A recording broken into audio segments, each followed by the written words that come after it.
જો ભાઈ આ એક્ટિવ આપણે વેચવાનું છે કેટલામાં દેવાનું છે? 40,000 માં. 40,000 નું આવે, 20,000 રૂપિયા આવે. ના આપણે 30,000 માં દેવું છે. તારું નહીં ને મારું નહીં, 25,000 રૂપિયામાં ડન કરી. લાવ પૈસા હાલ. હાલે આરસી બુક. આલે પૈસા. આરસી બુક રહીને એ હમણાં એક જણો આવે છે ને એના નામે કરવાની છે. બોલ ભાઈ કઈ ગાડી દેવાની છે?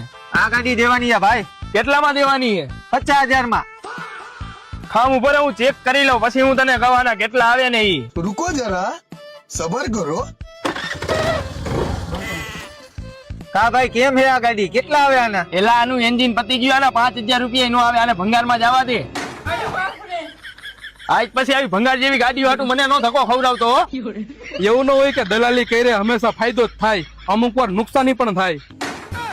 તો હવે કાલે આ ગાડી નામે કરાવી છે કે પછી ભંગારમાં જવા દેવી છે? હવે આને ભંગારમાં જ જવા દેવી છે.